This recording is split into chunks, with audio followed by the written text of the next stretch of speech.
তুমি কোনে গেলি গো? এই যে সারাদিন এত কাজ করে বাড়ি আসলাম, পানি ফুনি দিবা না, কিছু খাতি দিবা না? এত কষ্ট করে কাজ করি, বউটা আমার একটু খেয়াল রাখি না। টুনির মা, ওরে ও টুনির মা, তুমি মা এরা যে কোনে যায় বুঝতে পারি না। হ্যালো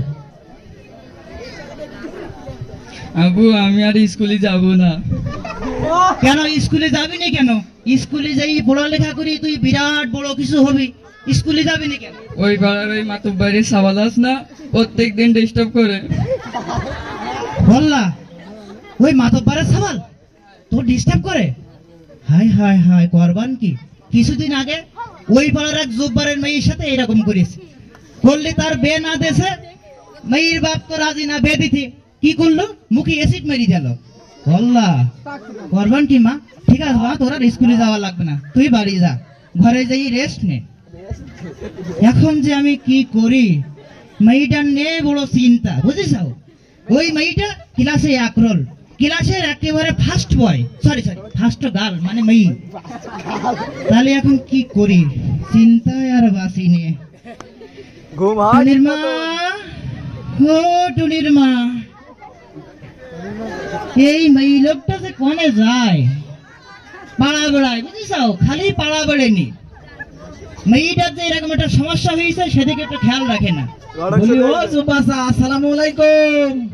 ওয়ালাইকুম আসসালাম। আমি ঘটক সাহেব? হ্যাঁ আমি ঘটক সাহেব, আমার চিনতে পারতে যাও না? ও ও ওই গ্রামের ওই হুকমত ঘটক। মানে আছে যা কি যাক, এতদিন তোমার তো সুন্দর মুখে হাসি দেখি, আজকে একটু চিন্তিত কেন? আর বলি না ঘটক সাহেব, ওই পাড়ার ওই মাতব্বার আছে না, আছে ওই মাতব্বারের সাবাল, ওই ডাক্তার আব্দুল্লাহ। হ্যাঁ হ্যাঁ হ্যাঁ, ও বিরাট, ও জন্মের ফাজিল হয়ে গেছে বিরাট। ও লোকের ছেলেও নাই শুনিছি, এলিমিলি। আমার ওই মেয়েটা হ্যাঁ প্রত্যেক দিন বিকেলে ওই প্রাইভেট পড়তে যায় সালাম মাস্টারের কাছে। ওর মা বলতেন নাই ভালো থাকতে, ওই সালাম মাস্টারের কাছে যখনই প্রাইভেট পড়তে যাবে, হ্যাঁ ওই আব্দুল্লাহ হ্যাঁ ওর নাকি ডিস্টার্ব করে। আমি বড় চিন্তায় আছি গো ঘটক সাহেব। আচ্ছা, আমি এই চিন্তার থেকে তোমার, আমি এর জন্য তুমি আমার সাথে বলি যাও, তুমি জায়গায় বলি যাও। শোনো, ডাক্তার অনেক রকম থাকে, ওষুধ সবাই দিতে পারে না। তুমি জায়গায় বলি যাও, আমি তোমার এমন প্রেসক্রিপশন করে দেব, একদম বিপদ মুক্ত। তাই করদিন ঘটক সাহেব। তুমি মেয়ে বিয়ে দিয়ে দাও। হ্যাঁ মেয়ে বিয়ে দেবো? হ্যাঁ, ও তুমি কি করছো? তুমি শোনো নি ঘটনা? ওই বেড়ায় ফাইজুর ডাক্তার আল না, হ্যাঁ ওর মেয়ে সেদিন আত্মহত্যা করেছে, গোলায় দড়িতেছে। কেন? ওই সাবালেরা ওরকম ডিস্টার্ব করে পাল্টা স্কুলে যাইছিল। ওই আব্দুল্লাহ সিক্সি পড়িল। হাই ওই আব্দুল্লাহ, ওই আব্দুল্লাহ। ও ওরা ওই আবার ওদিকে আরো ঘটনা ঘটিছে। কি ঘটনা? ওই যে কবির আছে, হ্যাঁ ওই কবির সাবাল বেটে ওই যে করিছে, সেই মেয়ে আর ঘরের থেকে বাইরে বেরিয়ে দিই না। দেখো দিনি আমি থাকি, হ্যাঁ আবার বলি কই এমন সাবালের সাথে বেয়ে দিছি, বাবার সে সাবাল ঘাড়ে ঠ্যাং তুলিতে হাঁটে। কিন্তু ঘটনা কেন ঘটেছে ঘটক সাহেব? কি বলো দিন শুনি। আমার মেয়েটা তো ক্লাসটার ফার্স্ট। ওহ রে, ফার্স্টতে তুমি খাবা, দুদিন পরে তোমার মেয়ে যদি আত্মহত্যা করে গোলায় দড়ি দেয়, তোমায় আমি বুঝতেই পারিনি, তখন তোমার দায়িত্ব কুলমান থাকবে। কিন্তু ঘটক সাহেব, আমার মনে বড় একটা ইচ্ছা থাকে জানো। হ্যাঁ বলো দিন শুনি। আমার মেয়েটার লেখাপড়া শিখুই, বিরাট বড় এখন অফিসার বানাবো। ওরে বাবা, সে যুগ তো হয় না, গরিব গুরু মানুষের হই ওঠে না। হচ্ছে তুমি আমার কথা শুনি, মেয়েটা বিয়ে দিয়ে দাও, আমার হাতে ভালো ছেলে আছে। তাহলে শোনো, ওই আমাকে টুনির মা, ওই টুনির মা পাড়া বেড়াই গেছে, মাই ছেলেবেলির সাথে অত পরামর্শ করতে নেই। মাই তো- একজনের সাথে কবে সে কবে না, মেয়ে বিয়ে দিই না, জালি মেয়ে ছোট মেয়ে ওসব খাটে না। ওরে ঘটক সাহেব, মেয়ে কি আমার ইকা? ওরে বাবা, সে ঠিক আছে, তুমি আগে বোঝো, ওর বুঝো ই কানে। হ্যাঁ। এই ছেলেবেলির যা বুঝবো তাই শুনবে। আর আমার ঘটকালির একটা আলাদা সিস্টেম আল না, হ্যাঁ আমি ভালো ছেলে দিকে দেবানে একেবারে কোনো সুখ। তুমিও জামাই বাড়ি গিয়ে খাবা, থাকতে পারবো তো? আরে বাবারে, তুমি টুনির মার বাড়ি নিয়ে যাবা। আচ্ছা ঠিক আছে। তাহলে ঘটক সাহেব, আমি টুনির মার সাথে বাড়ি আসলে একটু কথাবার্তা বলি নেই? একটু কেন, তুমি বেশি করে কথা বলো। তবে হ্যাঁ দেখো কোন রকম যেন এই বে ক্যান্সেল হয় না। এরকম সাবাল বলো তুমি পাবা না। সাবাল দেখতে যেরকম হ্যাঁ শুনতি সেই রকম হ্যাঁ। মাঝে মাঝে একটু পাটাইনি হাটে একটু বসি থাকে এইসব করে দেখি দেখ ওটা তুমি চিন্তা করতে চাই না আমি দেখ পান সব তাহলে আমি কথাবার্তা বলি কথা না। বলো তুমি কথা বলো শিগগিরই কবে বল আসবে আমার কালকে তোমার নাম্বার বলো আমার নাম্বারটা তুলি না। নাম্বারটা তুলি নাই আমার তো সে ফোনটা বলো 0 01 ফক ফক ফক ফাক ফাক ফাক 22 ঠিক আছে নাও নাও তাহলে ওই কথা থাকলো হ্যাঁ। আমি সাবালের বাপের সাথে কথা বলি হ্যাঁ আসবা না আচ্ছা হ্যাঁ এই ঘটকালি করে অন্তত 1 মাসের কামাই নিতে হবে 10,000 কম ছাড়বো না আর সাবালের বাপের কাছ থেকে 5,000 সামালের বাবা হইছে ওকেটা ও আসসালামু আলাইকুম ওয়ালাইকুম আসসালাম ঘটক সাহেব যে আরে ঘটক সাহেব তো থাকবে আমার কাজই তো এই ভালো কাজ এসছি ভালো কাজ তো হয় না কি খবর বলো খবর ওই যে আপনি সেদিন বলছিলেন ছেলের বিয়ে বয়স হয়েছে মাইও একটা পাইছি ক্লাসের ফার্স্ট তাই কথা বলার আর হাঁটা চাল চলন মাথা চুল পাত তোলা বন্তি লাম্বা ওরে আমার শালির সাথে পারবে না। ওরে তোমার ছেলে তুমি বাদ দাও দিন তোমার ছেলে আমি খুব দেখা দেখেছি আমি শোনো অনেক গুলি কুই মাই মোটে বেঁধে দেবে না ছোট মাই কিন্তু মাই খুব কাজ কর্মের বাড়ির সমস্ত কাজ ধান বানা গরু দিকা 8টা গরু 13টা ছাগল 22টা ভেড়া হ্যাঁ ওই মাই দেখে জানো না তুমি আমার কথার বাইরে আমি যাই- নেব হচ্ছে এরমই যে আমার ঘরেতে বেরিবে না ওরে ঘরের থেকে তো বেরবে না মোট এসে সারাদিন পালঙ্গের পরে বসে থাকতে বলে তাই থাকবে সে যা বলবা তাই শুনবে খুব অনুগত মাই ওই যে পড়ালেখা করতে যাবে ও কিন্তু আমি পারবো সব আমরা সব বাদ দিবানে একবার এখন কথা আছে ঘটক সাহেব ওই কথা কথা থাকে এটা কথা আছে তুমি আমার সাথে বলো তুমি আমার দেওয়া 5,000 আর বাদ বাকি যা তোমার আমি নিয়ে দেবো তুমি বলো এবার হয়েছে ওই তোমরা সাক্ষী থাকো ভাই আমার কিন্তু কোনো দাবি দেওয়া নেই তা দাবি দেওয়া থাকলে একটু বলো তুমি অসুবিধা নেই দুই একটা নাই ও ওই ঠ্যাং লাথি দিতে হয়। আমার কোনো মোটরসাইকেল RM5 আমার কোনো দাবি দেওয়া নেই ওই না না না না ঠিক আছে ওটা আমি বলি কই নেওয়া নেই কি? আগে শোনো ওই বেটা হয়ে যাক আরেকটু এখনো দাবি ওই মোটে দাবি নেই তাই hello hello hello hello hello hello মানে ওই সিম্ফনি ফোন না হ্যাঁ। আইটেল না ওই আইফোন আইফোন ওরে বাবা গো বাবা আইফোন বাদ 5,000 টাকা আমার জন্য গাড়ি করে নেই কেন তো ছাইলি না শোনো আজ কি যাই আজ কি একেবারে যাই দিন চলো দিন তা যাওয়া যায় তুমি একটু কম দাও তুমি পাঁচ আমার দিকে দাও মোটরসাইকেল দেবে এ দেবে সে দেবে ময়ূর বাবার কাছ থেকে নিয়ে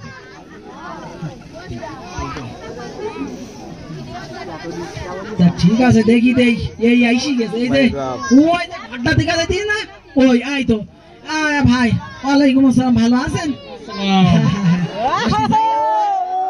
ওই সাবালের বাপ নেই একদম কথা করিয়ে একদম মামনি ভালো আছো ও এই বসো।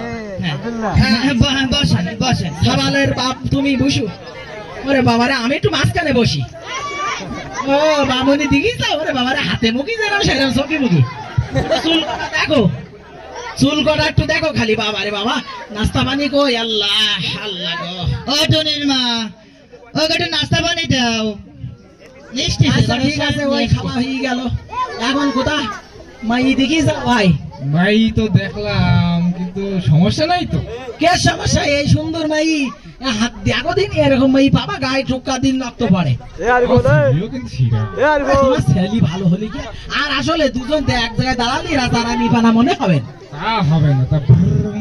ভরুম টরুম দেবেন হবেন হবেন সেটা আবার কি ও তুমি বুঝবা না তুমি খালি বলো হবেন আচ্ছা হবে না আচ্ছা আচ্ছা ঠিক আছে ঠিক আছে এই শোনো জমি জায়গাটাকে লিখে নেবে না না না না আমি দেখলাম সব ওরে বাবা রে বাবা আমার আর টুপিটা পুড়ি গেল বাবা পারিনি বয়স হয়ে গেছে আচ্ছা শোনো তোমার খালি ঘটক সাহেব হ্যাঁ, সাবাল আসবে না সাবাল এই পাঠাতে দেখিছে ও। পছন্দ হয়ে গেছে আচ্ছা ওসব লাগবে না মতামত যদি তোমরা দুই পক্ষ করো বেই ওই দুই বে দেখতেও খুব ভালো লাগতি সত্যি বেও মানাবেন খুব হ্যাঁ আমার হবে না তা ভ্রুম। আরে হবেন এসব হবেন তাহলে আমি কাজী আনবো কাজী ডেকে এই জায়গায় খুকি মামনি তোমার মত আসতো আছে ঠিক আছে আমি কাজী ডেকে নিয়ে আসি এই কাজী আসি আমি কাজী ডেকে নিই তুই রাগ করিস নে মা, ভালো থাকা মা, ঠিক খাবার। ও কাজী সাহেব, শোনো শোনো শোনো, ভালো আছি ঘটক সাহেব, ভালো না থাকলে তোমার চলবে? শোনো, টাকা দেবো 1000, ও জায়গায় কত নেবো অত তোমার শোনা জানার দরকার নেই। এই বয়স কত তো কিছু তোমার শোনা জানার দরকার না। তুমি খালি পেয়ে যাবা, বে পড়াই দিবা, অমনি তোমার 1000 টাকা দেবো, চলে যাবা। ওরা আমার 5 ডাল 10টা বাতম বাড়ি করলে তোমার মতন কাজী বলো আর ডাকবো না। আমি একটু বলি, ওই অপ্রাপ্ত বয়স্ক মেয়ে বিয়ে দিলে আমি কাজী বল জেল খাটতে পারবো না। তুমি একটু ঠান্ডা হইও, সেসব সব আমি দেখবো। থানা ফাঁড়ি কোর্ট কাছারি সব আমার ধরা। তা বলো, সেটা তুমি সাবধানে। এই ছেলে, এসে গেছে। আইসো, আইসো। ওরে বাবা রে, এক জায়গায় বসু, কাজী সাহেব বসু। ওরে বাবা, এইরাম ছেড়ি, ওরে বাবা। এখানে রাজপুত্র না একবার, আমি যেরাম রাজা সেইরাম রাজপুত্র। ওরে বাবা রে, কিরাম ফাইন দেখা যায় দিয়ে। এর ফলে কি কোনো লেনদেন তো আছে নাই? যৌতুক তো দেই তো, খবরদার। তাও আমার কিন্তু খাতায় লেখ পয়সা কথা। কথা সব আমার সাথে বললি হয়, কোনো লেনদেন নেই। যৌতুক মাথা খারাপ। আমার সব ওরে ওসব পরে হবে। এখন শোনো, লেখো তুমি সই করাই নাও খালি, এই কাজে আমি আর ডাকবো না। চাচা, হুতুর মতো। চাচা ওই বড় তুমি কোথায়? আর বাড়ি ঘর এত সাজানো কেন? চাচা তুমি কোথায়? আর বাড়ি ঘর এত সাজানো কেন? আজকে টুনির বিয়ে খোকা। আমি বিশ্বাস করি না। আমি এখন টুনির তো বয়স হয়নি চাচা। চাচা এখনো বয়স হয়নি। না, ওর বয়স হয়েছে। না চাচা, চাচা টুনির তো বয়স হয় নাই। আমি এখনই চুপ করে বসে থাকো, কাজী। আমি এখন 019 সব। 019 ওরে বাদ দাও, সমস্যা। তুমি বসো। থানা ফাঁড়ি সব আমি ডাকবো। ও যাবো ঘটক সাহেব। কাজী, এ অত ঘটক বড় সাহেব। ভাই হলে কাজী হইছ কেন? ঘটক সাহেব, ওরা 109-এ ফোন করে ওরে ধুর 109, আমার মতন ঘটক থাকতে আমার 109। ওরে বাবা রে, এই কি হচ্ছে কি এখানে? কি হচ্ছে স্যার, এখানে? হচ্ছে কি? স্যার আমি কিচ্ছু না স্যার, আমি বেড়াইতে দিলাম। কি হচ্ছে? কি হচ্ছে? স্যার আমি কিছু না, আমার কাছে নিছে। আমি কিছু জানি না স্যার। এই ঘটক সাহেব যত নষ্টের মূল স্যার। চৌকিদার কে কেউ কিছু জানে? তো জানে কে? কে জানে? হায় হায় হায়, সব আমার গাড়ি এসে পড়লো। ও স্যার, আমি আর ঘর চালি পারবো না, আমার কি আইবা তারিখ মাফ করে দাও স্যার। আমরা থানা থেকে ইনফরমেশন পাইছি, আমরা এখান থেকে ইনফরমেশন পাইছি যে এখানে একটা বাল্য বিবাহ হচ্ছে। তো এটা কি সত্য? সত্য আহা, আমি মেয়ের বাপ, আমি ভুল করেছি, আমাকে ক্ষমা করিয়ে দাও। এই হাবিলদার, এই সবগুলো অরেস্ট করো, সব থানা নিয়ে চলো।